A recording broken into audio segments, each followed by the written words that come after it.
Before we begin the story, let us know where you're watching from by leaving a comment below. If you enjoy this video, don't forget to like and subscribe. Have a wonderful day. Enjoy the story, everyone. Sophia Bennett had exactly 30 seconds before getting fired from her third job in 6 months. The problem wasn't her skills as a graphic designer. She was absolutely brilliant at that. The problem was her unfortunate habit of speaking her mind at precisely the wrong moment to precisely the wrong person. Like right now.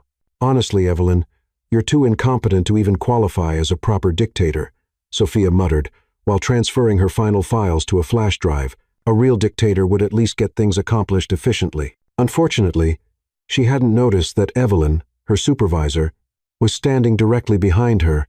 Sophia Bennett. The screech echoed through the entire 45th floor of Apex Enterprises. 30 heads swiveled simultaneously, creating a corporate symphony of second-hand embarrassment. Sophia's stomach dropped as she slowly turned around, coming face to face with what could only be described as a fire-breathing dragon wearing a power suit. Evelyn's face had turned an impressive shade of crimson. Her manicured fingers were clenched into fists, and there was a vein throbbing in her temple that Sophia had never noticed before. It was oddly hypnotic in a terrifying way. "You have exactly 30 seconds to collect your belongings and vacate my floor before I summon security." Sophia's eyes darted around frantically. Her gaze landed on a door she'd always been curious about. An elegant mahogany door with a gleaming brass plate that read, "Executive Suite. Private access only." Nobody had ever discovered who used that executive washroom. It was the office equivalent of a mysterious legend. Coxicum mentavisi seconds, Bennett.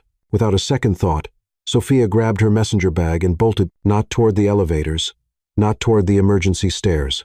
Straight for the forbidden door. "Please don't let this backfire," she whispered as she grasped the brass handle. Miraculously, it turned. Sophia darted inside and pressed the door shut just as she heard Evelyn's clicking heels approaching down the corridor. She leaned against the door, breathing heavily, and finally took in her surroundings. Well, this is absolutely gorgeous. This wasn't just a washroom. This was a luxury spa masquerading as a bathroom. Pristine marble covered every surface, featuring a soaking tub that resembled a personal hot spring, a rainfall shower with multiple jets, and a mirror that probably cost more than her monthly rent. Her rent that was already 2 weeks overdue. Sophia was so mesmerized that it took several moments to register the sound of cascading water. Someone was currently showering. Complete and utter panic mode activated. She attempted to escape, but voices drifted through the door. "Absolutely certain you witnessed her enter this area." That was definitely Evelyn's voice. "Conducted a thorough search of the entire floor. Ma'am, she must have used the stairwell." Sophia was officially trapped with a naked stranger, mere feet away. The water ceased flowing. "Not good. Not good. Not good," she whispered frantically, scanning for any possible hiding spot. There was a compact linen cabinet that obviously stored towels and supplies. Sophia squeezed herself inside just as she heard wet footsteps on the marble flooring. Through the narrow gap in the cabinet door, she glimpsed a pair of impeccably shaped masculine feet moving across the sweet feet that unmistakably belonged to someone who had never experienced public transportation in his entire privileged existence. "Siri, contact Harrison and verify the 3 lunch meeting." The voice was rich, commanding, with a subtle Manhattan accent that sent unexpected shivers down Sophia's spine, and strangely familiar, disturbingly familiar. "Call initiated. Mr. Vanderbilt." "Vanderbilt?"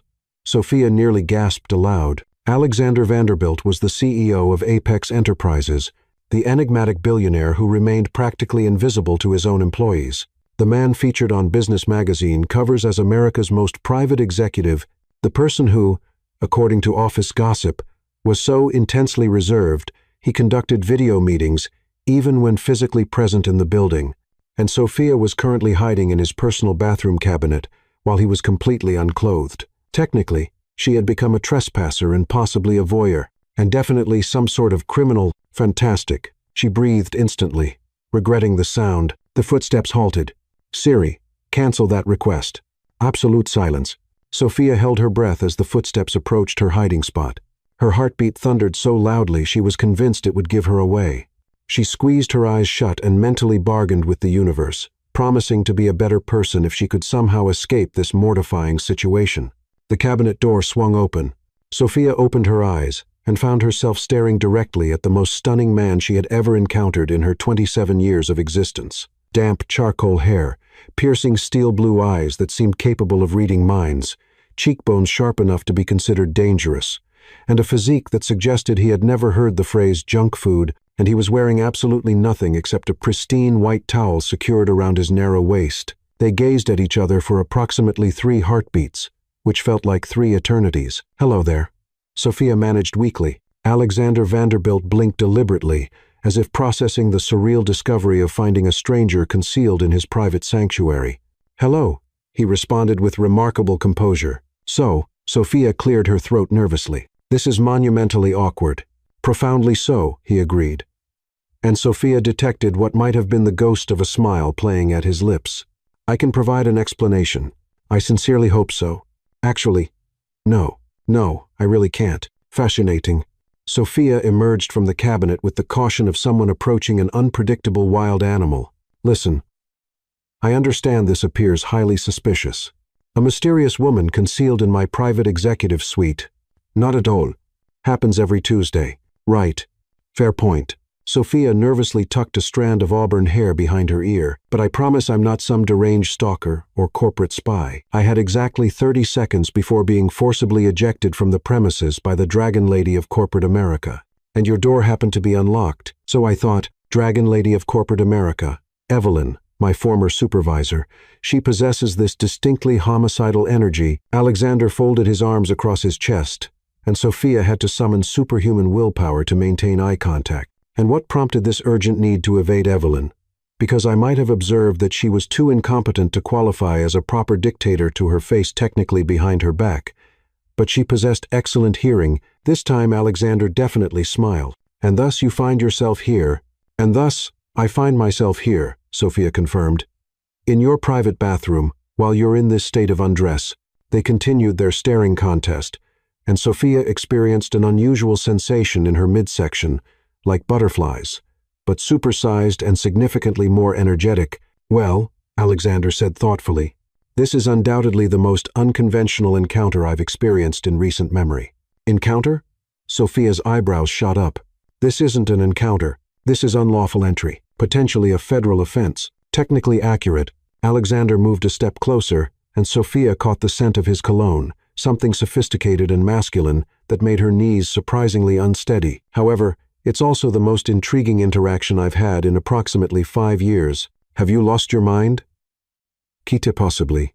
He tilted his head with genuine curiosity. "What's your name, mysterious intruder?" "Sophia Bennett. Currently unemployed graphic designer and apparently amateur criminal. Delighted to make your acquaintance, Sophia Bennett." Alexander extended his hand with perfect manners. "Alexander Vanderbilt. Occasionally infiltrated CEO." Sophia stared at the offered hand, then at his face, then at the towel situation. "You expect me to shake hands with you under these circumstances?" "Why not?" "Because you're essentially naked." "True, but you've already witnessed me in this condition." Sophia inhaled deeply and accepted his handshake. His skin was warm and surprisingly soft, and for a moment, she completely forgot about their bizarre circumstances. "So," Alexander said, maintaining his grip on her hand, "would you consider joining me for dinner this evening after I've properly dressed?" "Naturally. Excuse me." Sophia yanked her hand back. "You're asking me on a date after discovering me hiding in your bathroom cabinet."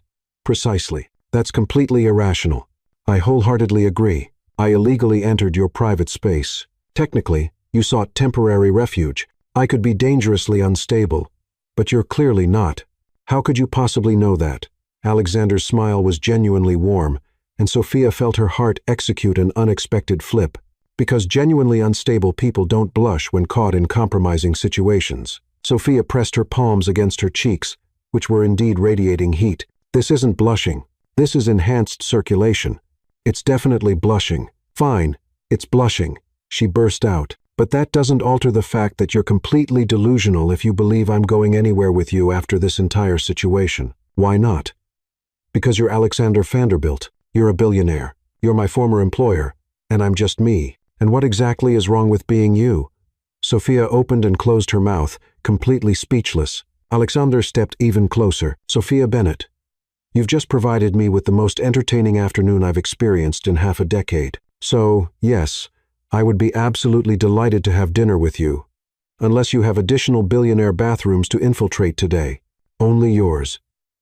Sophia mumbled immediately, wishing she could take back those words. "Excellent. Then it's settled." "Nothing is settled. I never agreed. Not yet." Alexander grinned. "But you will. Your confidence is absolutely staggering." "Thank you." Sophia shook her head in complete disbelief. "You're impossible, and you're absolutely charming when you're flustered." "I am not charming." Her outburst echoed throughout the marble-lined space, and they both froze momentarily. "You absolutely were," Alexander said with perfect calm. "Undeniably charming." Sophia buried her face in her hands. "What have I gotten myself into?" 4 hours later, Sophia stood in front of the cracked mirror in her tiny studio apartment, questioning every life decision that had led to this moment. Technically, she had said no multiple times with varying degrees of emphasis and dramatic hand gestures, but Alexander Vanderbilt had simply ignored every single no and handed her a business card with a restaurant address, asking her to meet him at 8, as if it were the most natural thing in the world to ask out someone you'd discovered hiding in your private bathroom. "This is absolute madness," she told her reflection. "Complete and utter insanity." Her reflection didn't respond, but the eviction notice taped to her door and the empty refrigerator spoke louder than words. And maybe, just maybe, she was slightly curious about America's most mysterious billionaire. Just slightly. Sophia arrived at the restaurant 7 minutes late deliberately and immediately regretted showing up. This was one of those places where a single appetizer cost more than her monthly grocery budget, the kind of establishment that had a sommelier, a maitre d', and probably a dress code. She was violating spectacularly with her only decent outfit. "Miss Bennett." A waiter approached her the moment she entered. "Mr. Vanderbilt is expecting you." Of course he was. He'd probably reserved half the restaurant. She followed the waiter through an elegantly lit dining room to a secluded corner table. Alexander was there, devastatingly handsome in a charcoal gray suit that probably cost more than her security deposit. He stood when he saw her approaching. "You actually came," he said, seeming genuinely surprised. "Against every instinct I possess?" "Yes." Alexander smiled and pulled out her chair. "I was convinced you'd change your mind." "I did." Approximately 23 times during the taxi ride, Sophia sat down and surveyed the intimidating surroundings. "This place is overwhelming. My apologies. I thought you might enjoy it." "How could you possibly know what I'd enjoy?" "You've known me for exactly 4 hours, and 3 of those I was crammed inside your linen cabinet." Alexander laughed, a genuine warm sound that made Sophia feel those butterflies again. "Valid point. So enlighten me, Sophia Bennett. What do you enjoy?" Sophia picked up the menu and nearly choked on the prices. "Food that doesn't cost more than my weekly unemployment check. Former weekly salary technically. Thanks for the reminder." "Sorry," Alexander signaled the waiter. "We'll have the chef's tasting menu and pair it with your wine recommendations." "You just ordered for me," Sophia said slowly. "Yes, without asking. Correct. That's incredibly presumptuous." "I agree. And arrogant. Also true." "And you don't care?"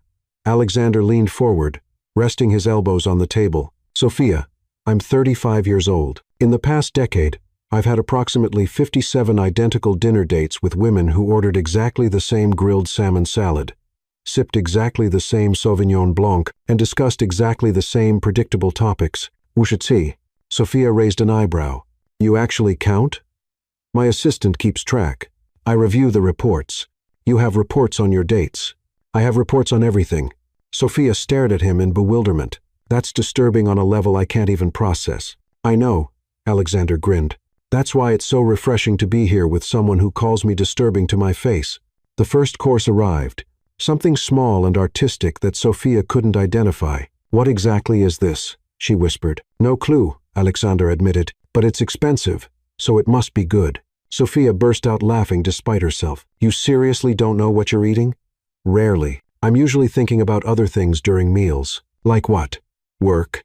Always work." Sophia tasted the mysterious first course. It was delicious, though she had no idea what it was. "That's genuinely sad," she said. "What is not paying attention to food? Food is one of life's greatest pleasures. Do you cook?" "When I can afford ingredients." Sophia took another bite. "My grandmother taught me. She used to say that any problem in the world could be solved with the right recipe." "Is she still alive?" "No. She passed away last year." "I'm sorry."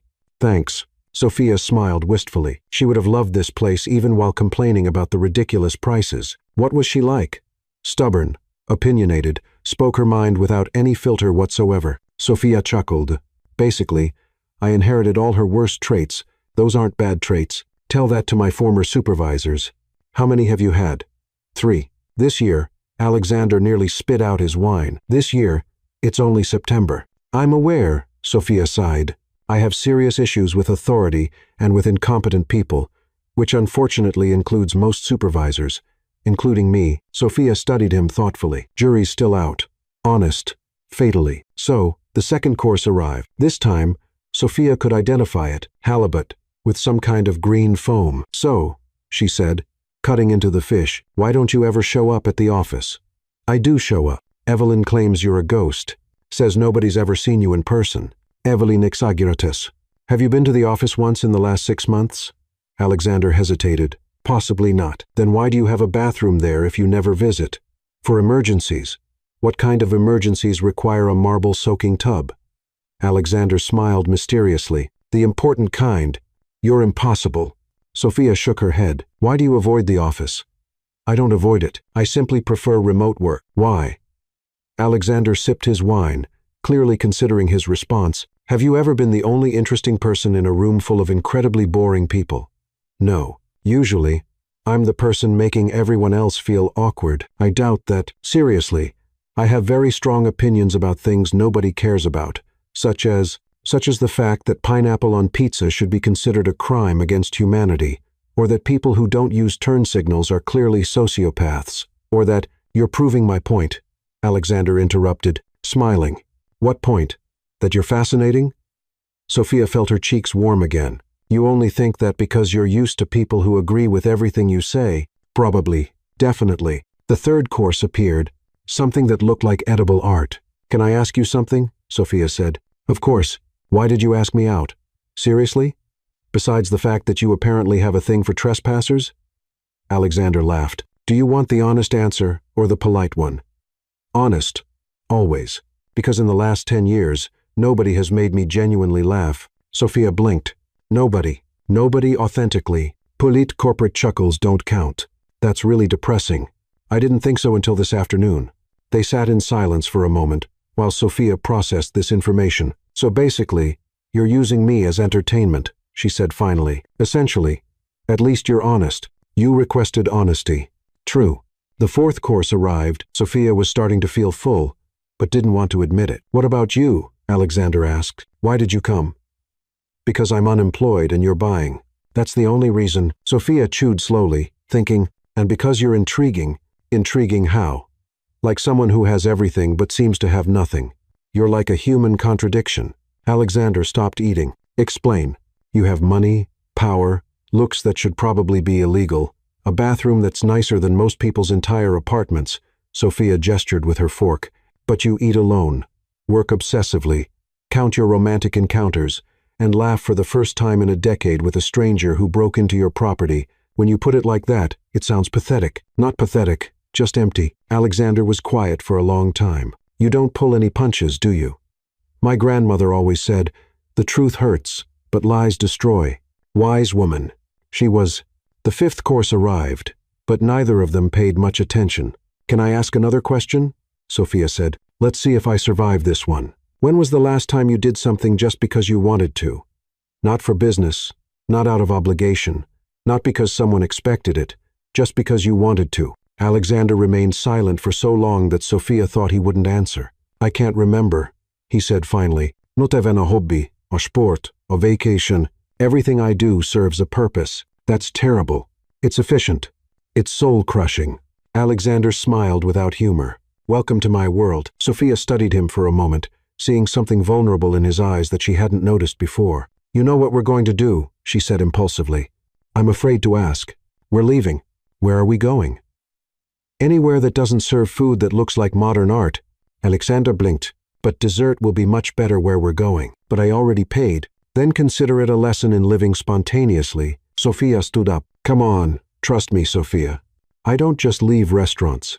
Sure you do. You just decided you want to. Alexander looked at her, then at his untouched plate, then back at her. You're a terrible influence. The best kind. To her amazement, Alexander stood up. Where exactly are we going? You'll see. They left the restaurant under the confused stares of the staff, Alexander leaving a generous tip to compensate for their abrupt departure. On the sidewalk, Sophia hailed a taxi. "Where to?" the driver asked. Sophia looked at Alexander, who was clearly out of his comfort zone, but trying not to show it. "Bro," she said, "there's an ice cream truck that parks near the bridge until midnight." "Ice cream truck?" Alexander asked as they got in the taxi. "The best dessert in the world. And it costs less than $5. $5?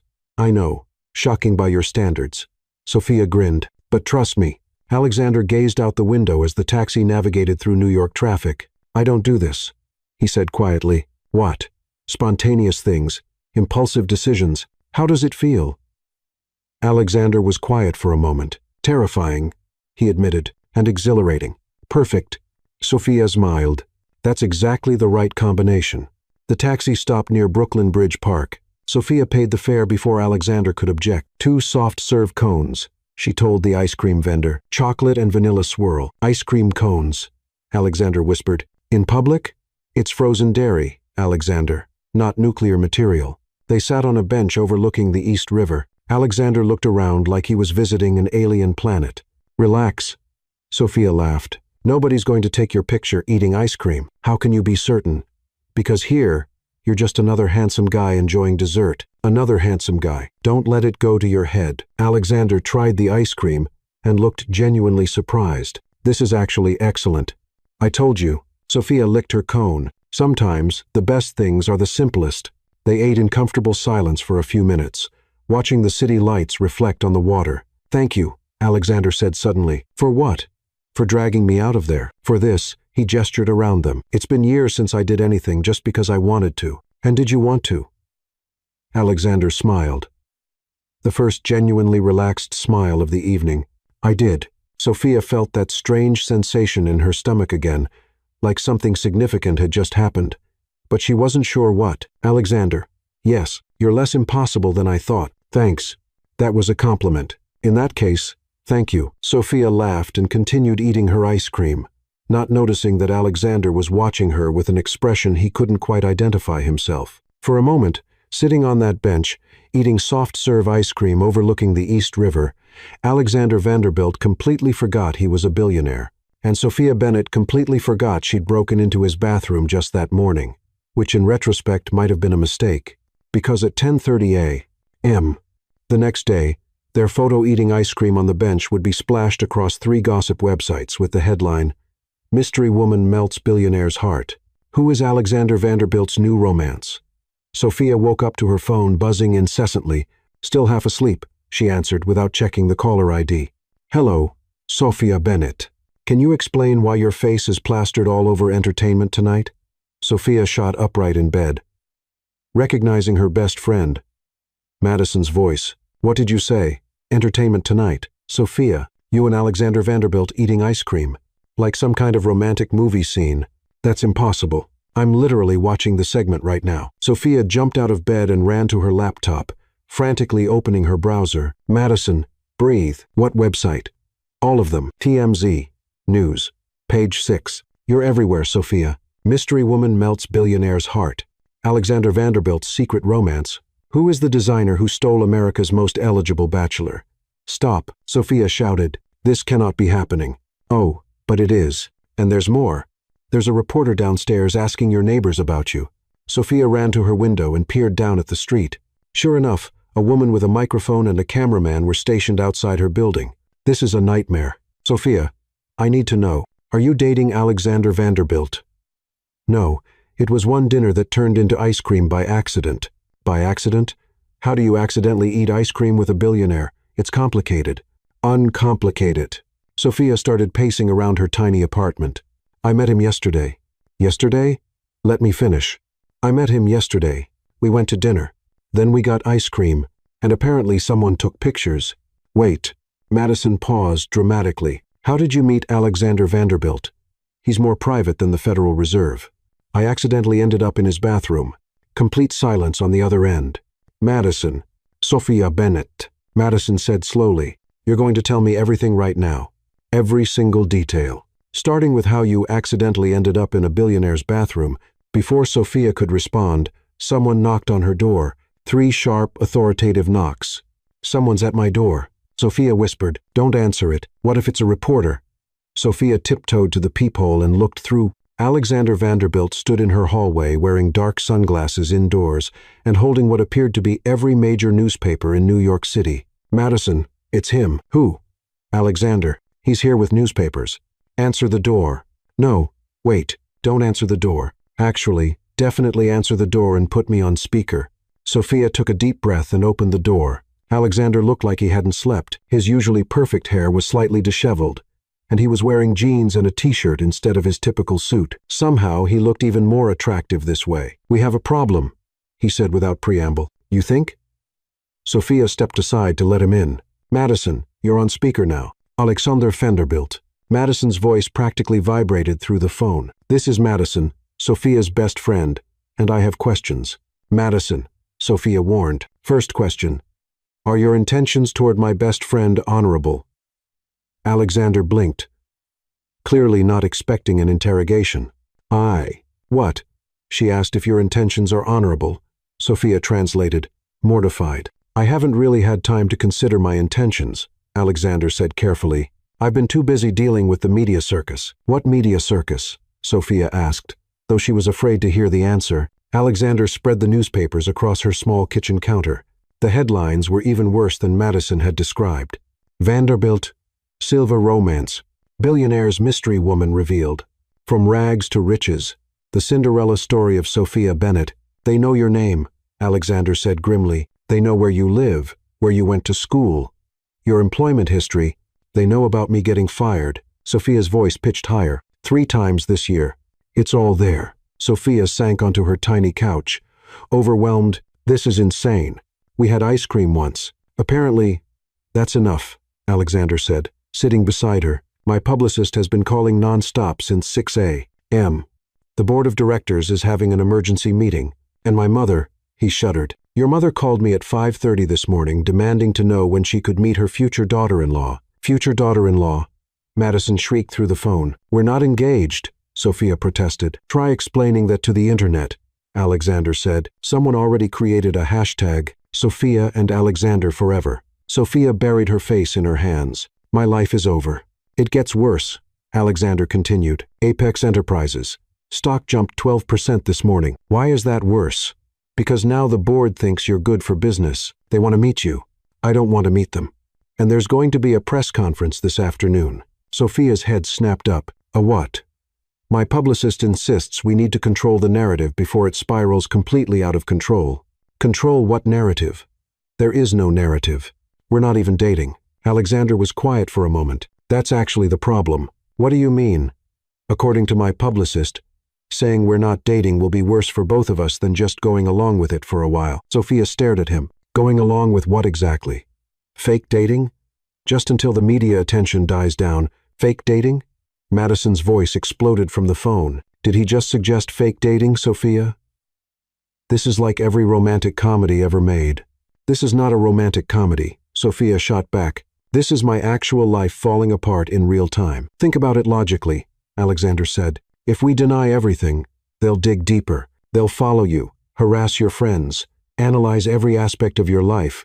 But if we give them what they want, a few public appearances, some carefully orchestrated photo opportunities, they'll lose interest and move on to the next story." "How long are we talking about?" "A few weeks? Maybe a month?" "A month?" Sophia jumped up from the couch. "I can't fake date you for a month." "Why not?" Because, Sophia gestured wildly, "because you're impossible and arrogant, and you order food without asking, and you have reports on your dating life." "Those are all valid points," Alexander acknowledged. "But consider the alternative." As if on cue, Sophia's phone started ringing, then ringing again and again. "That's probably more reporters," Alexander said. "It's only going to get worse." Sophia looked at her phone, which was now buzzing continuously with calls, texts, and social media notifications. "This is blackmail. This is survival. I need a drink at 10 a.m. That's how messed up this situation is." "I'll make coffee," Alexander offered, standing up. "We can discuss the details." "Details?" Sophia watched him move around her tiny kitchen like he owned the place. "What details?" "The story we tell. How we met. how long we've been seeing each other, what our relationship is like. We can't tell them the truth. That you were hiding in my bathroom when we met? That would raise questions neither of us wants to answer. Sophia flopped back onto the couch. So, what's our cover story? Alexander handed her a mug of surprisingly good coffee. We met at a corporate event. You were doing freelance design work. We hit it off over our shared love of, what do you love? Food, travel, books, movies that make me cry. Perfect. Shared love of Italian cuisine. We've been quietly dating for 3 weeks. We wanted to keep it private, but someone spotted us last night and here we are. 3 weeks? Long enough to be serious. Not so long that people wonder why they haven't seen us together before. Sophia sipped her coffee, thinking, what's in it for me? Besides getting the media off your back. Yes.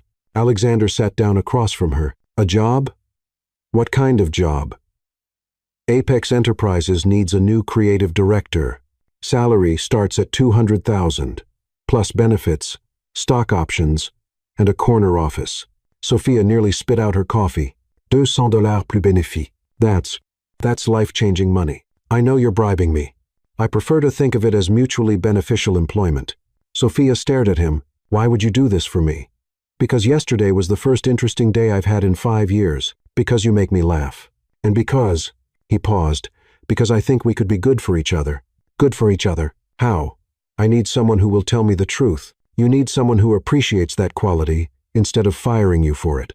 Sophia was quiet for a long moment. This is crazy, completely. It could backfire spectacularly. Probably will. We barely know each other. That's what the fake dating is for. Sophia looked at the newspapers spread across her counter, then at her phone, which was still buzzing incessantly. If I say yes and I'm not saying yes, what would be expected of me?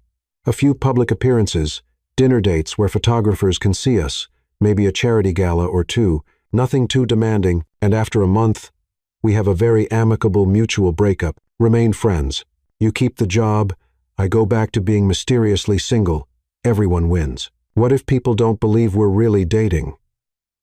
Alexander smiled, and Sophia felt those butterflies again. Leave that to me. I can be very convincing when necessary. I don't know, Sophia. Madison's voice came from the phone, which they'd both forgotten was still connected. Take the job. Take the billionaire. Take the adventure. Madison, what? When is this opportunity ever going to come up again? You're unemployed. You're about to be evicted. And the hottest man in America is offering you a fake relationship and a dream job. What exactly are you debating here? Sophia looked at Alexander, who was trying not to smile. She makes a compelling argument. He said, this is insane. The best adventures usually are. Sophia stood up and walked to her window, looking down at the reporter who was still camped outside her building. If I do this, if I have conditions, name them. First, no surprises. Everything gets discussed beforehand. I don't like being caught off guard. Agreed. Second, I want everything in writing. The job offer, the timeline, all of it. Done. Third, when this is over, we go back to being strangers. Clean break. No awkwardness. Alexander hesitated for just a moment. If that's what you want, that's what I want. Then we have a deal. Sophia turned back to face him. We have a deal. They shook hands and Sophia tried to ignore the way her skin tingled when he touched her. So, she said, when does this fake relationship officially begin? Alexander checked his watch. In about 3 hours, we have a lunch reservation at 11 Madison Park, and there will definitely be photographers there. 3 hours? Sophia looked down at her pajamas. I need to get ready. Actually, Alexander smiled. You might want to pack a bag first. Why? Because after lunch, we're going to my place in the Hamptons for the weekend. Nothing says serious relationship like a romantic weekend getaway. Sophia stared at him. You want me to spend the weekend with you? In separate bedrooms, obviously. But yes, this fake dating thing is starting awfully fast. The media moves fast. We have to move faster.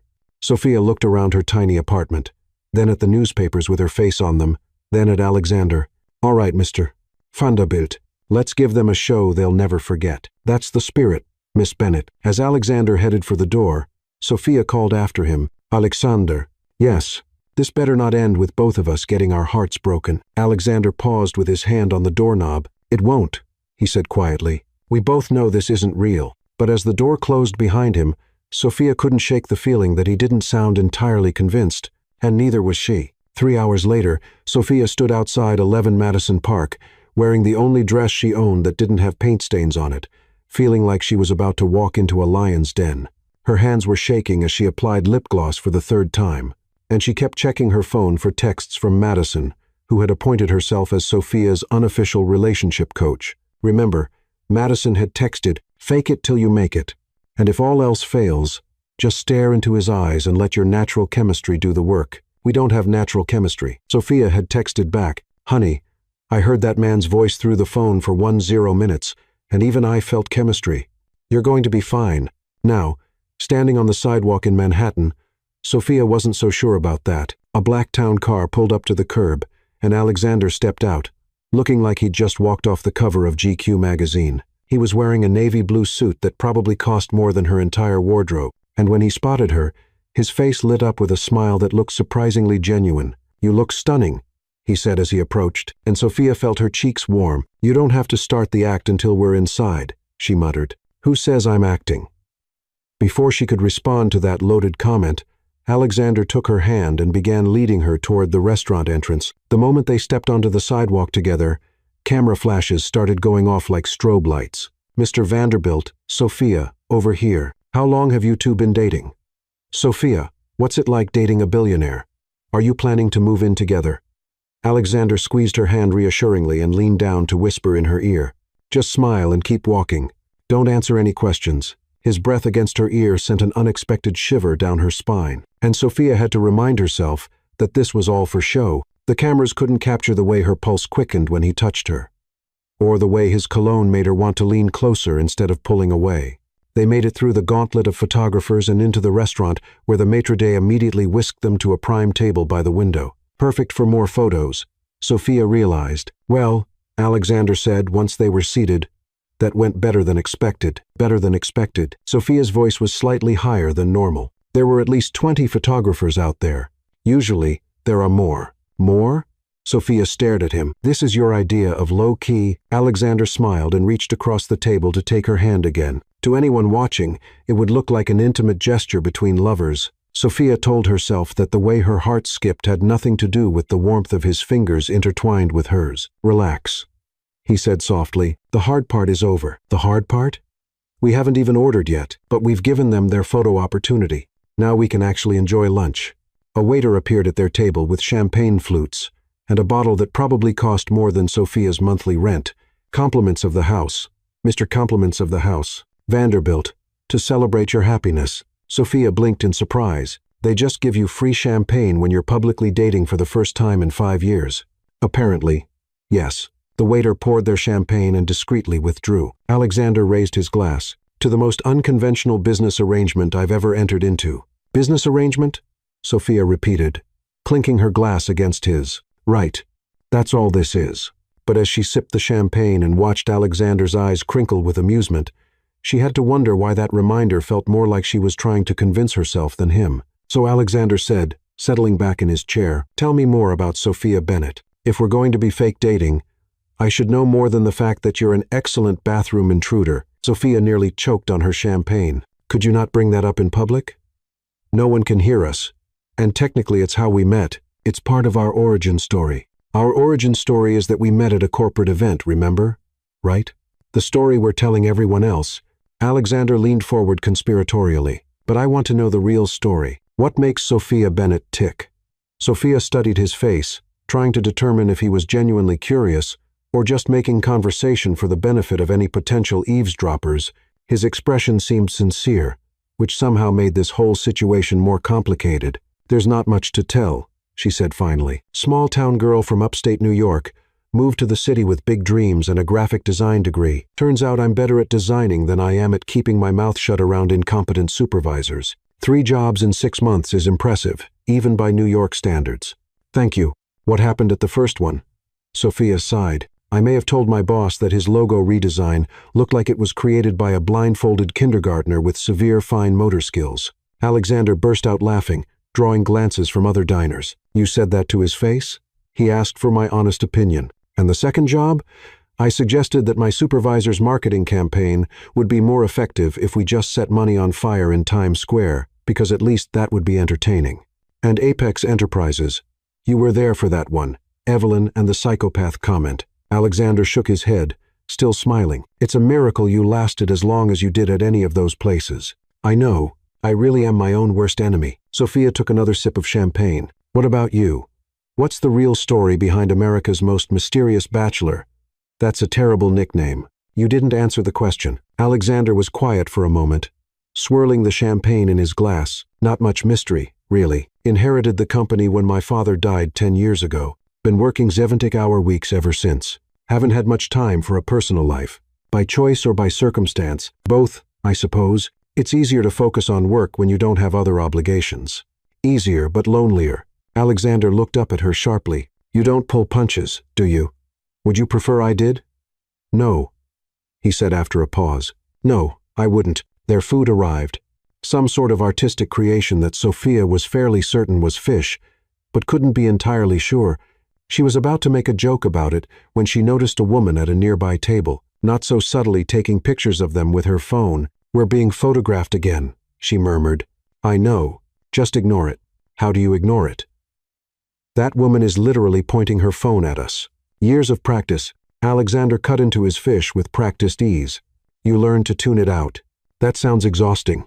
It is. Sophia looked around the restaurant and noticed several other diners stealing glances at their table. A couple in the corner was whispering and gesturing in their direction.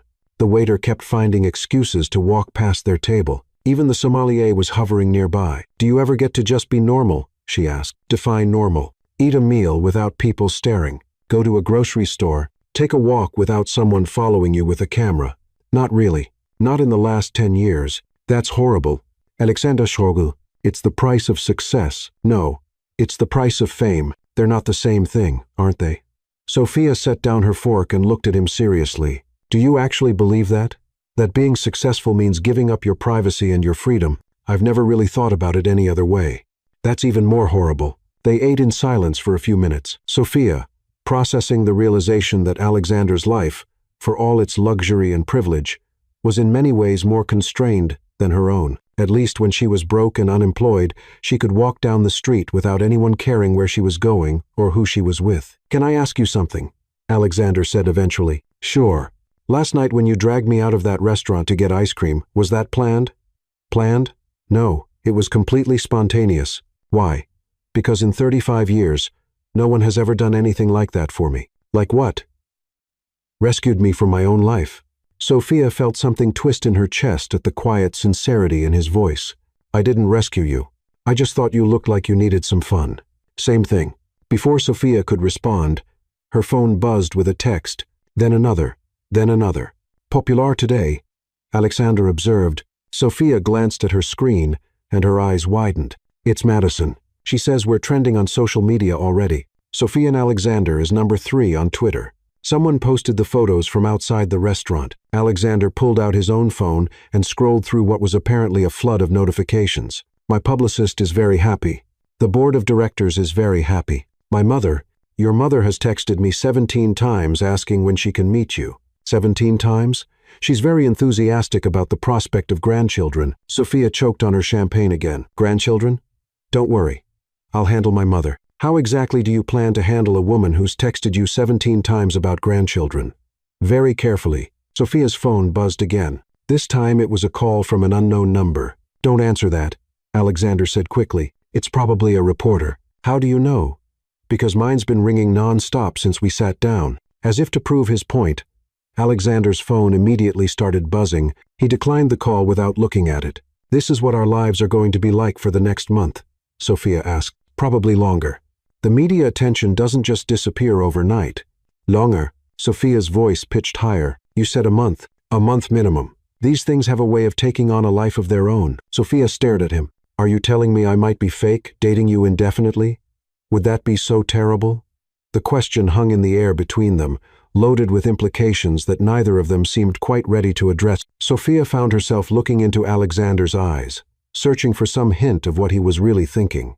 When their waiter appeared again, Excuse me, Mr. Vanderbilt, there's a reporter outside asking if she could have just a moment of your time. Tell her no thank you, Alexander said without looking away from Sophia. She said she's from People magazine. Something about a cover story. Now, Alexander did look up. People magazine? Yes, sir. She seemed very persistent. Alexander sighed and pulled out his phone. I should call my publicist. While Alexander stepped away to make his call, Sophia found herself alone at the table, acutely aware of the continued stares and whispered conversations around her. Her phone kept buzzing with notifications, and she made the mistake of opening Instagram. Her follower count had jumped from 847 to over 15,000 since that morning. Her most recent post, a photo of her morning coffee from 3 days ago, had hundreds of comments ranging from congratulatory messages to questions about her relationship with Alexander, to a few that were decidedly less friendly. Girl, you're living the dream. How did you even meet Alexander Vanderbilt? Gold digger much? She's not even that pretty. Lucky bitch. Sophia quickly closed the app, feeling overwhelmed by the sudden attention from thousands of strangers. Alexander returned to the table looking grim. We need to go. What's wrong? That wasn't just one reporter outside. It's a whole crowd now. My publicist says someone leaked, that we were having lunch here, and now it's turned into a media circus. Leaked? Who would leak that? Could be anyone. A staff member. Another diner. Someone who saw us arrive. Alexander stood up and extended his hand to her. Are you ready to make a dramatic exit? Do we have a choice? Not really. Sophia took his hand and stood up immediately, noticing how natural it felt to let him lead her. What's the plan? We go out the back, get in the car, and head straight to the Hamptons. The sooner we get out of the city, the better. The Hamptons? Right now? Right now? As they made their way through the restaurant toward the back exit, Sophia caught sight of the crowd gathered outside the front windows. There had to be at least 50 people with cameras, phones, and recording equipment. This is insane, she murmured. This is just the beginning, Alexander replied, squeezing her hand. Are you sure you're up for this? Sophia looked at the crowd, then at Alexander, then back at the crowd. A month ago, she'd been a nobody graphic designer who couldn't keep a job. Now, she was apparently one half of America's most talked about couple. Too late to back out now, isn't it? Probably. Then let's give them a story worth telling. Alexander smiled. A real genuine smile that made Sophia's heart skip in a way that had nothing to do with their fake relationship. I was hoping you'd say that. They slipped out the back exit and into the waiting town car. But not before Sophia caught a glimpse of someone with a long lens camera, positioned across the street. Even their secret exit wasn't really secret. As the car pulled away from the restaurant, Sophia settled back in the leather seats and tried to process everything that had happened in the last 4 hours. This morning, she'd been unemployed and anonymous. Now, she was trending on Twitter and on her way to spend the weekend in the Hamptons with a man who was supposed to be her fake boyfriend, but was starting to feel like something much more complicated. Alexander, she said as they merged into traffic. Yes, when this is all over, are we going to be okay? I mean, are we going to be able to go back to being strangers like nothing happened? Alexander was quiet for a long moment, staring out the window at the city passing by. I don't know, he said finally. I honestly don't know. And that, Sophia realized, was exactly what she'd been afraid he'd say. The car headed toward Long Island, carrying them away from the chaos of the city and toward a weekend that would change everything between them. Whether they were ready for it or not, the Hamptons house wasn't a house. It was a seaside palace. Sophia pressed her face to the car window as they pulled through iron gates that probably cost more than most people's homes, driving down a tree-lined path that opened onto a sprawling estate overlooking the Atlantic Ocean. The main house was a stunning combination of modern architecture and classic coastal charm, with floor-to-ceiling windows that reflected the late afternoon sun, and a wraparound deck that seemed to stretch on forever. This is where you come to relax? Sophia asked, still staring at the mansion in disbelief. Sometimes, when I remember how to relax, Alexander stepped out of the car and came around to open her door, a gesture that was becoming surprisingly natural between them. What do you think? I think I'm afraid to touch anything. It's just a house, Sophia. No, my apartment is just a house. This is like a small country. Alexander laughed, and the sound seemed different here, lighter somehow, less guarded than it had been in the city. Come on, let me show you around. The inside of the house was even more impressive than the outside. Soaring ceilings, pristine white walls decorated with what Sophia was fairly certain was original artwork, and an open concept design that made the entire space feel like it was floating above the ocean. Everything was elegant and expensive, but somehow it didn't feel cold or unwelcoming. It felt like a home, just one that happened to belong to someone with unlimited resources. The guest room is upstairs, Alexander said. leading her up a curved staircase that was probably wider than Sophia's entire bathroom. Third, door on the right. You should have everything you need. But if not, just let me know. Sophia followed him down a hallway lined with more artwork and family photos.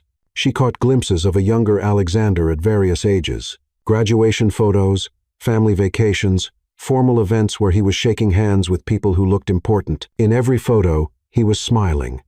But it was the same polite, practiced smile she'd seen him use with reporters and business associates. She wondered when he'd learned to hide his real feelings behind that perfectly crafted expression. The guest room was larger than Sophia's entire apartment, with a king-size bed that looked like it belonged in a luxury hotel, a sitting area with a fireplace, and French doors that opened onto a private balcony overlooking the ocean. "This is, wow," Sophia said, setting her overnight bag on a chair that probably cost more than her monthly rent. "Is it too much? I have other rooms if you'd prefer." "No, it's perfect. It's just," she gestured around the space, "I keep waiting for someone to tell me I don't belong here." "You belong here," Alexander said quietly, and there was something in his voice that made Sophia look at him more closely. "Do I?" More than most people who've stayed in this room, they stood there for a moment, looking at each other across the elegant space. And Sophia felt that familiar flutter in her chest. It was getting harder to ignore, especially when he looked at her like that.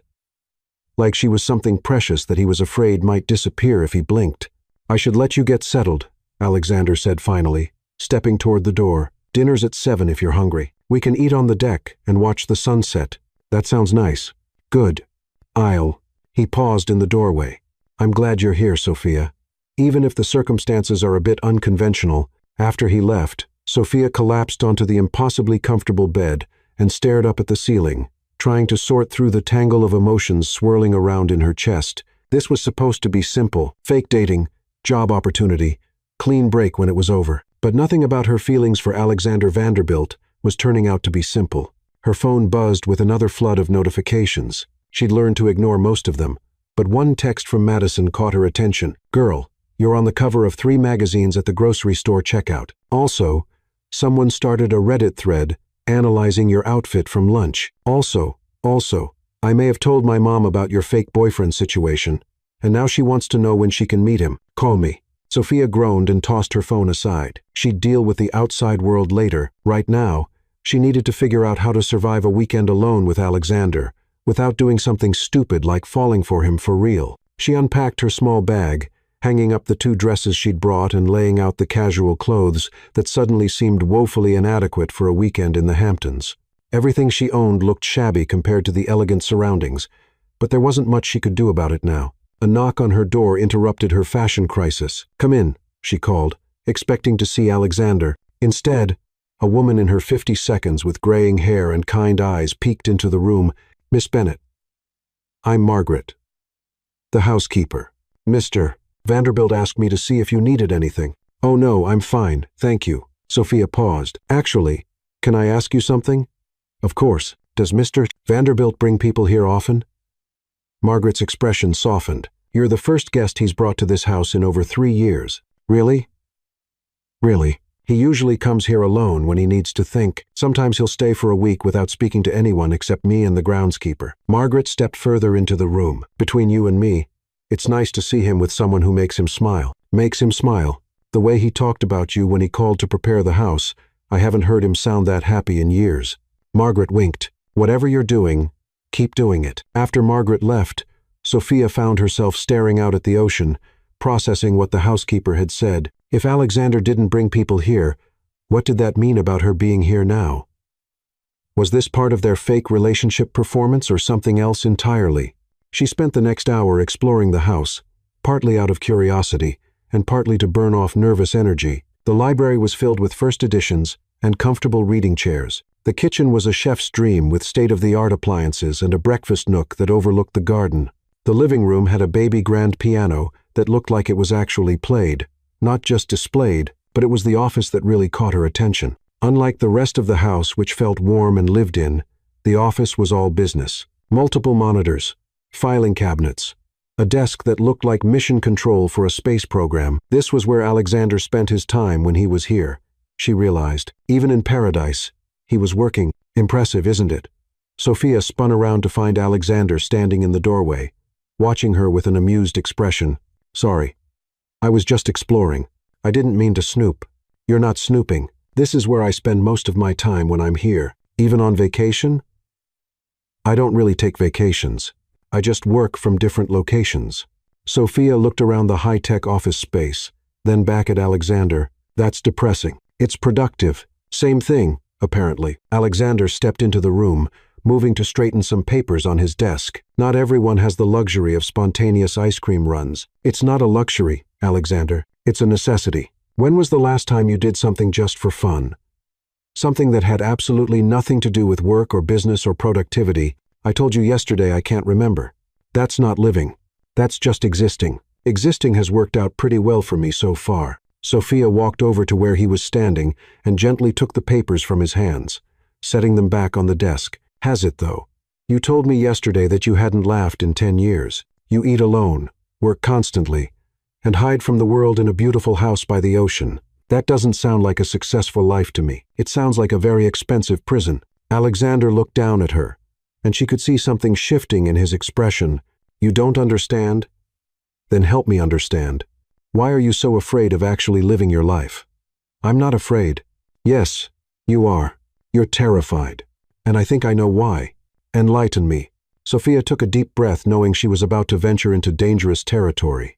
You're afraid that if you stop working, stop controlling everything, stop hiding behind your money and your reputation, people might see who you really are. And you're afraid they won't like what they find. The silence that followed was so complete that Sophia could hear the ocean waves crashing against the shore outside.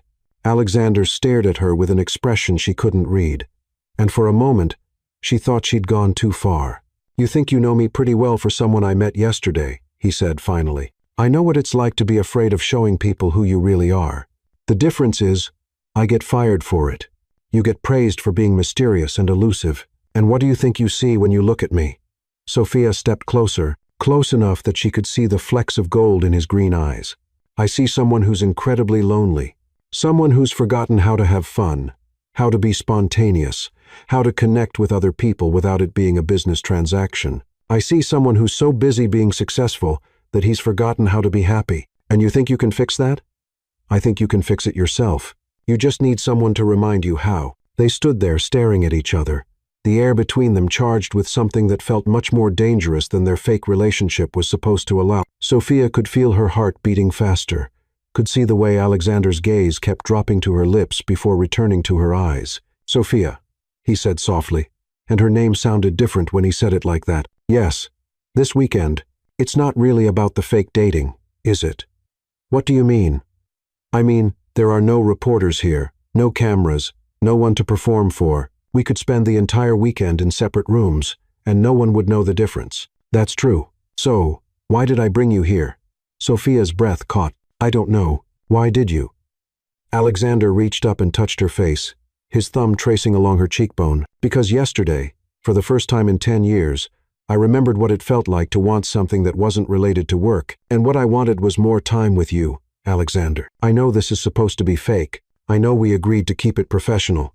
But right now, in this moment, nothing about the way I'm feeling is fake. Sophia felt like she couldn't breathe.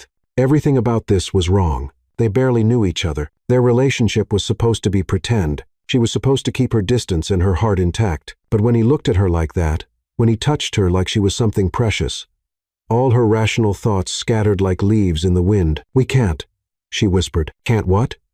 You know what? This is just proximity and adrenaline and circumstance. It's not real, isn't it? Before she could answer, before she could think of all the reasons why this was a terrible idea, Alexander leaned down and kissed her. It was nothing like the polite, performative kiss she might have expected. It was soft and desperate and absolutely devastating. Sophia felt her knees go weak, felt herself melting into him as his arms came around her waist, pulling her closer. She could taste the hint of champagne from lunch on his lips, could smell his cologne mixed with something that was purely him, could feel the way his heart was racing against her chest. When they finally broke apart, both breathing hard, Sophia felt like the world had shifted on its axis. That felt pretty real to me, Alexander said quietly. Sophia stepped back, trying to clear her head. This is a mistake, is it? Yes. We have an agreement. We're supposed to be fake dating, not whatever this is. What if I don't want to fake it anymore? The question hung in the air between them, like a challenge. Sophia stared at him, seeing the vulnerability in his eyes, the hope mixed with fear, and felt her own resolve crumbling. Alexander, we barely know each other. I know that you make me laugh. I know that you're not afraid to call me out when I'm being ridiculous. I know that you see through all the money and the reputation to who I really am underneath. I know that being with you makes me feel more alive than I've felt in years. He stepped closer again. What else do I need to know? You need to know that I have terrible judgment in men. You need to know that I've never dated anyone who made more than $40,000 a year. You need to know that I have no idea how to be with someone like you. Someone like me. Rich, powerful, sophisticated. I eat cereal for dinner half the time. Alexander, I buy my clothes at Target. I've never been to Europe or owned a car that wasn't at least 10 years old or had a savings account with more than a few hundred in it. We're from completely different worlds. So this is temporary insanity brought on by unusual circumstances. In a few weeks, when the media attention dies down and we go back to our normal lives, you'll realize that I'm just an unemployed graphic designer with a big mouth and no filter, and you'll realize that I'm just a workaholic with more money than sense and no idea how to have a normal relationship. Exactly. Sounds perfect. Sophia stared at him. Perfect? How is any of that perfect? Because maybe we're exactly what each other needs. Maybe you need someone who appreciates your honesty instead of firing you for it. And maybe I need someone who sees past the money and the reputation to the person I actually am. This is crazy. The best things usually are. Sophia felt herself wavering, felt the walls she'd built around her heart starting to crumble. What are you asking me? I'm asking you to stop being afraid. I'm asking you to take a chance on something that might be amazing, even if it might also be temporary. I'm asking you to let this weekend be about more than just our fake relationship. And if it doesn't work out, then at least we'll have tried. At least we'll have had something real, even if it was just for a little while. Sophia looked into his eyes and saw the same fear she was feeling mixed with a hope that made her chest ache. This man who had everything was asking her to take a chance on him, to risk her heart on the possibility that what they felt for each other was worth exploring. I'm scared, she admitted. So am I. I don't know how to do this. Neither do I. We can figure it out together. Sophia took a shaky breath, knowing she was about to make a decision that would change everything. Okay. Let's see what happens when we stop pretending. Alexander's smile was like sunshine breaking through clouds. He pulled her into his arms again, spinning her around until she was laughing despite her fears. You won't regret this, he said, setting her back on her feet. I'd better not. Or I'll hide in your bathroom again. Promise. Sophia laughed and kissed him again, softer this time, full of promise and possibility. Outside, the sun was beginning to set over the ocean, painting the sky in shades of pink and gold. It was the perfect backdrop for the beginning of something that might be perfect or might be a complete disaster, but would definitely be real. Come on, Alexander said, taking her hand. Let's go watch the sunset, and this time, let's not think about work or fake relationships or what might go wrong. Let's just be two people enjoying each other's company. I can do that, Sophia said, intertwining their fingers, but I'm warning you. I'm much more fun when I'm not pretending to be someone else. I'm counting on it. As they walked out onto the deck together, hand in hand, Sophia felt like she was stepping into a completely new version of her life. It was terrifying and exhilarating, and absolutely nothing like she'd planned. It was perfect. The weekend stretched ahead of them, full of possibility and promise. And for the first time in her life, Sophia Bennett was exactly where she was supposed to be, even if she had no idea what came next. Sophia woke up to the sound of waves crashing against the shore, and for a moment forgot where she was. The bed was impossibly comfortable. The room was filled with golden morning light, streaming through sheer curtains. And there was a faint smell of coffee and something delicious wafting up from downstairs. Then reality hit her like a freight train. She was in the Hamptons in Alexander Vanderbilt's guest room, and last night she had completely thrown their fake dating arrangement out the window in favor of something terrifyingly real. She sat up in bed, running her hands through her hair and trying to process everything that had happened after their sunset dinner on the deck. They'd talked for hours, really talked, not the careful conversation of two people pretending to date, but the kind of deep, meandering discussion that happened when two people were genuinely trying to understand each other. Alexander had told her about growing up in the shadow of his father's expectations, about the loneliness of inheriting a company at 25, and suddenly having everyone around him treat him differently. Sophia had shared stories about her grandmother's influence on her life, her struggles with authority figures, her dream of someday having her own design studio. They'd kissed again on the deck, slower and sweeter this time, with the ocean breeze carrying the scent of salt and possibility. When they'd finally said goodnight, Sophia had felt like she was floating, her heart full of hope and terror in equal measure. Now, in the harsh light of morning, she was second-guessing everything. Her phone, which she'd been ignoring since yesterday, was buzzing insistently on the nightstand. She picked it up to find dozens of missed calls, hundreds of text messages, and notifications from social media apps she'd forgotten she'd even downloaded. The most recent text was from Madison, sent at 6 a.m. Emergency. Call me immediately. Do not go online. Do not read the news. Do not pass go. Do not collect $200. Call me now. Sophia's stomach dropped. With shaking fingers, she opened her news app despite Madison's explicit instructions not. The headlines hit her like a punch to the gut. Vanderbilt's secret shame. New girlfriend's criminal past exposed. From fired to first lady. Sophia Bennett's troubled employment history revealed. Gold digger or love match. Inside Sophia Bennett's desperate financial situation, exclusive co-workers speak out about Alexander Vanderbilt's new flame. Sophia's hands were trembling as she clicked on the first article. Someone had done a deep dive into her background, her employment history, her college years, her family's financial struggles, even her grandmother's medical bills that had left Sophia buried in debt. They'd interviewed her former supervisors, who had been all too happy to share unflattering stories about her attitude problems and unprofessional behavior. Evelyn from Apex Enterprises had been particularly vicious, describing Sophia as difficult, insubordinate, and completely unsuitable for someone of Mr. Vanderbilt's caliber. The worst part was the photos. Someone had obtained her old social media posts from college, pictures of her at parties looking young and carefree, and slightly intoxicated. They were innocent enough, but presented alongside the narrative of her as an opportunistic gold digger. They looked damning. Her phone rang, and this time she answered Madison's call. "Please tell me you didn't read the articles," Madison said without preamble. "I read them. Sweetie, I am so sorry. This is character assassination at its worst. None of this is true." "Well, okay. The employment stuff is technically accurate, but they're spinning it to make you look terrible." "It doesn't matter if it's true or not," Sophia said, her voice hollow. "Everyone's going to read this and think I'm some kind of scheming fortune hunter who tricked Alexander into dating me. No one who knows you would ever think that. But Alexander doesn't really know me, does he? We've known each other for 3 days. For all he knows, this could all be true.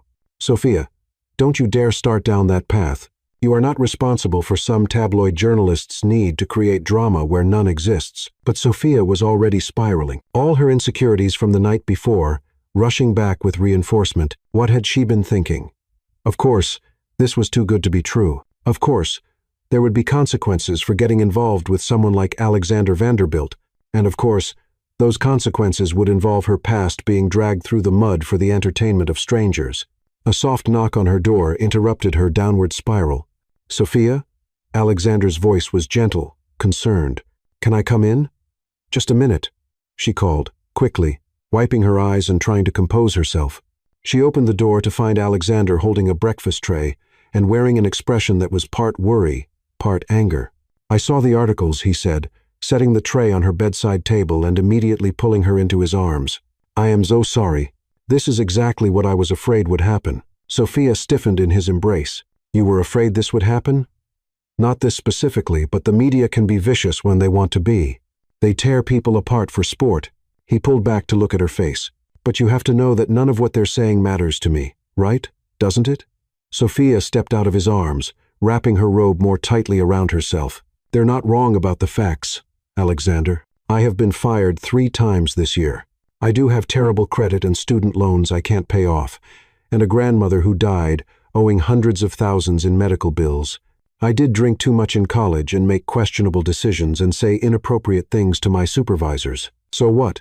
Everyone has a past. Sophia, everyone has made mistakes. Not everyone's mistakes get splashed across tabloid headlines when they start dating a billionaire. You're not dating a billionaire because of his money. How do you know that?" Sophia's voice was rising now, all her fears and insecurities pouring out. "How do you really know that? We've known each other for 3 days. Maybe I'm exactly what they're saying I am. Maybe this whole thing has been some subconscious scheme to land myself a rich boyfriend who can solve all my problems. Stop it. Alexander's voice was firm. You're letting them get in your head. They're already in my head. They've been in my head since yesterday when you offered me a $200,000 job and asked me to fake date you. Maybe everyone's right. Maybe I'm just an opportunistic gold digger who doesn't belong in your world. Sophia. No, listen to me. This is exactly what I was afraid of last night. We're from different worlds, Alexander. You live in a place where your breakfast tray probably costs more than most people's monthly grocery budget, and I live in a place where I have to choose between buying food and paying rent. That's not romantic. It's just reality. Alexander ran his hands through his hair, clearly frustrated. Money doesn't matter. Money always matters. It's easy to say it doesn't when you have more than you could spend in 10 lifetimes. But for people like me, money is the difference between security and disaster, and now everyone thinks I'm with you because of it. Everyone who matters knows that's not true. Who exactly is everyone who matters? Your board of directors who were excited about our relationship because it was good for business. Your mother who's already planning our wedding. Your friends who? Sophia paused. Actually, do you have friends? The question hung in the air, and Sophia immediately regretted asking it when she saw the hurt that flashed across Alexander's face. That's not fair, he said quietly. You're right. I'm sorry. That was cruel. Sophia sank onto the edge of the bed, suddenly exhausted. But that's exactly my point. I don't know how to do this, Alexander. I don't know how to be with someone who lives in the public eye. I don't know how to handle having my entire life dissected by strangers. And I really don't know how to tell the difference between what's real and what's just proximity and circumstance and really good chemistry. Alexander sat down beside her, careful not to touch her. What are you saying? I'm saying maybe we should stick to the original plan. Fake date for a few more weeks. Let me do the job for a respectable amount of time. Then have our amicable breakup and go back to our separate lives. Is that what you want? Sophia looked at him, really looked at him. His hair was still messy from sleep. He was wearing a simple t-shirt and jeans instead of one of his perfectly tailored suits, and he looked more human and approachable than she'd ever seen him. It would be so easy to fall completely in love with him, she realized. Too easy. I think it's what's best for both of us, she said, not answering his question directly. That's not what I asked. Sophia stood up and walked to the window, looking out at the ocean. What I want doesn't matter. What matters is reality. And the reality is that this media attention is only going to get worse. They're going to keep digging into my past, keep finding new ways to make me look bad, keep questioning my motives for being with you. Eventually, they're going to find something that makes you question my motives, too. That's not going to happen, isn't it? What happens when they find out how we really met?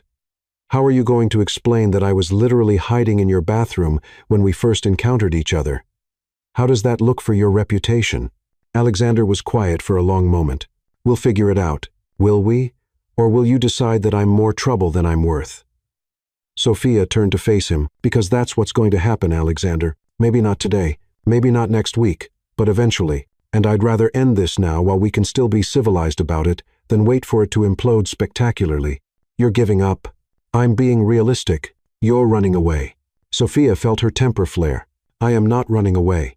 I'm trying to protect both of us from a situation that's only going to get more complicated and more painful than ending it now. Yes, I don't believe that. Well, believe it because this is me making the smart choice for once in my life. Alexander stood up and walked over to where she was standing by the window. The smart choice would be fighting for something that makes you happy. This doesn't make me happy, Alexander. This makes me terrified and anxious, and completely out of my depth. I make you terrified. Sophia looked into his eyes and felt her resolve wavering. You make me want things I can't have. Like what?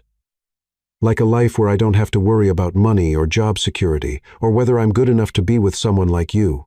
Like a relationship where I can just be myself without constantly worrying about how it's going to be perceived by the rest of the world. Like, she trailed off, unable to finish the sentence. Like what? Like forever, she whispered. The admission hung between them, raw and honest and terrifying. Alexander reached out and cupped her face in his hands, forcing her to look at him. Sophia, what if I told you that you could have all of those things? I'd say you're being naive. What if I told you that I want forever, too? Sophia's breath caught. You don't even know me. I know that you make me laugh.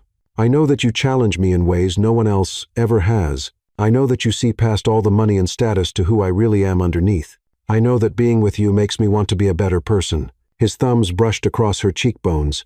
"And I know that the thought of losing you before we've even really begun is making me panic in ways I didn't know were possible. Alexander, I love you." The words hit Sophia like a physical blow. She stepped back out of his reach, shaking her head. "No, you don't. You can't. It's been 3 days. I've known since yesterday afternoon, when you dragged me away from that restaurant and made me remember what it felt like to do something spontaneous. I've known since last night when you called me out on my workaholic tendencies and made me realize how empty my life had become.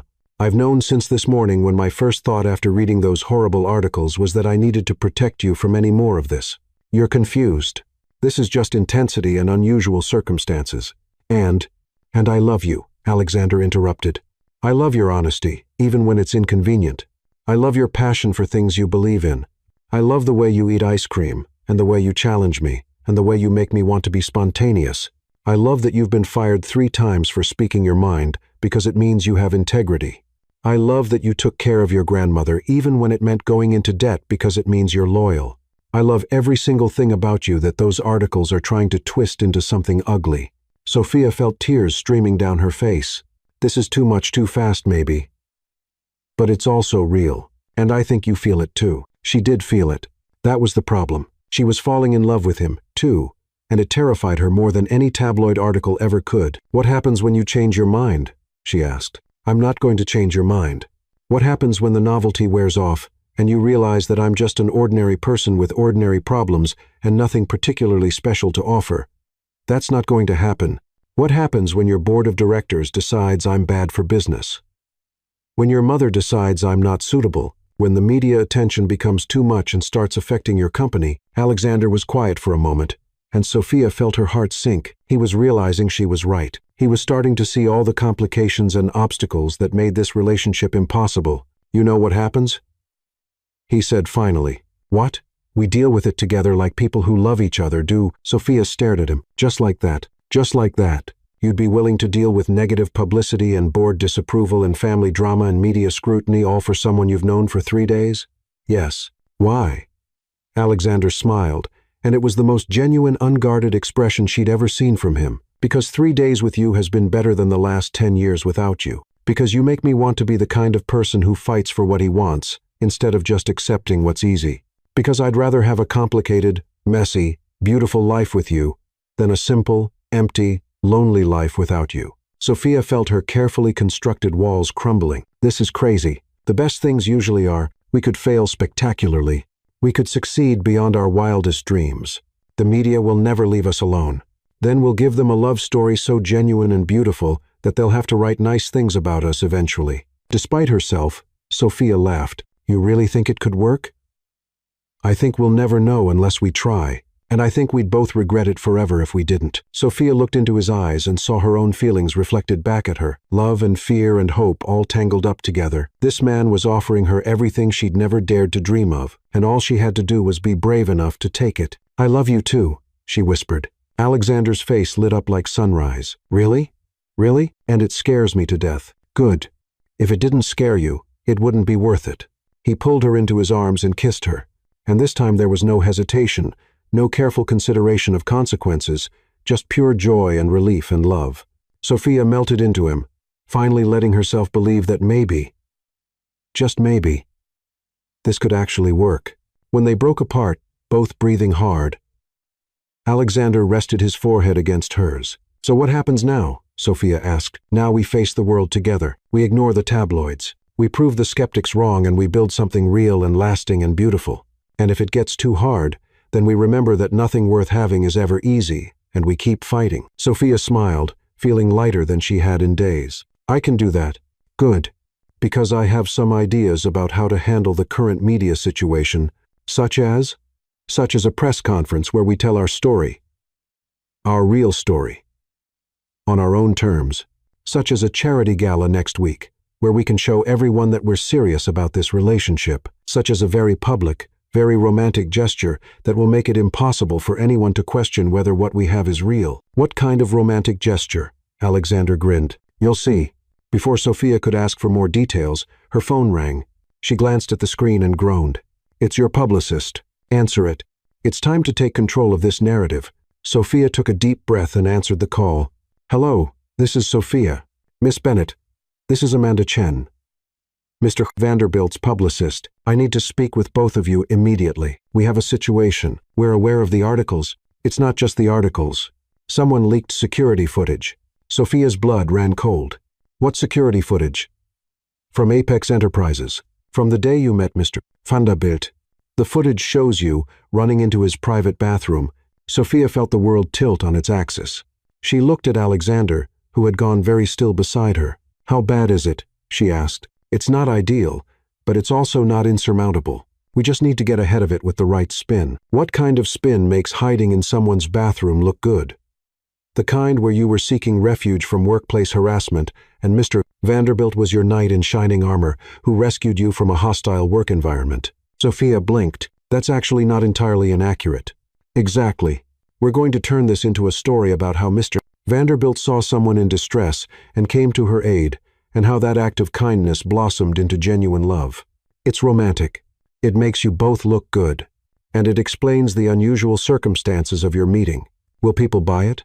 People want to believe in fairy tales, Miss Bennett. We're just going to give them one." Sophia looked at Alexander, who was nodding encouragingly.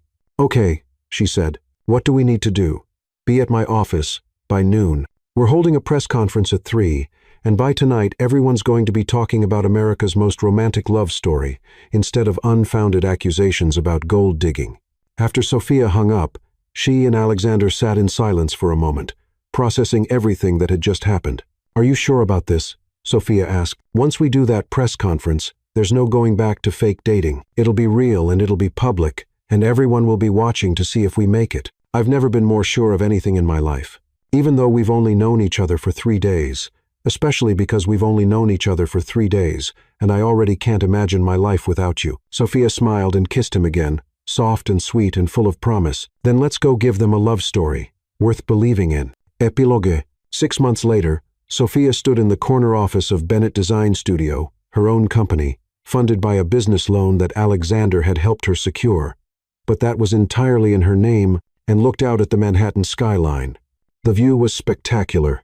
The office was everything she'd dreamed of, and the stack of client contracts on her desk proved that her business was thriving. More importantly, the framed newspaper clipping on her wall proved that sometimes fairy tales do come true. The headline read, "Vanderbilt Silver Love Story 6 months later. America's favorite couple is still going strong." The article had been written after their engagement announcement the week before. Alexander had proposed on the beach in the Hamptons in the exact spot where they'd had their first real conversation about taking a chance on each other. It had been private and romantic and absolutely perfect. And Sophia had said yes before he'd even finished asking the question. "Admiring your empire?" Alexander asked from the doorway. And Sophia turned to see him holding 2 coffee cups and wearing the kind of smile that still made her knees weak. "Admiring the view," she said, accepting the coffee and settling into his arms. "It is pretty spectacular. I wasn't talking about the skyline." Alexander laughed and kissed the top of her head. "Smooth talker. I learned from the best." They stood there for a moment, looking out at the city where they'd found each other in the most unlikely circumstances. And Sophia marveled at how much her life had changed in just 6 months. "Any regrets?" Alexander asked, as if reading her thoughts. Sophia thought about the question seriously. The media attention had been intense, but it had died down once people realized their relationship was genuine and lasting. The board of directors had been skeptical at first, but Sophia had won them over by designing a rebranding campaign for Apex Enterprises that had increased their stock value by 30%. Alexander's mother had been delighted from the beginning and was already planning their wedding with military precision. Most importantly, they'd learned how to balance their very different worlds, how to support each other's dreams, and how to build something real and lasting together. "No regrets," Sophia said firmly. "Well, maybe one small one." "What's that?" "I should have hidden in your bathroom much sooner." Alexander threw back his head and laughed, the sound rich and joyful and completely unguarded.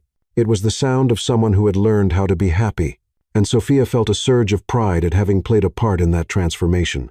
"I love you, Sophia Bennett," he said, spinning her around until she was laughing too. "I love you too, Alexander Vanderbilt. Even if you are completely impossible, the best kind of impossible, the very best kind." As Alexander kissed her in her corner office with the Manhattan skyline glittering beyond the windows, Sophia couldn't help but think that sometimes the most chaotic beginnings led to the most beautiful endings, and sometimes 30 seconds of panic could change your entire life.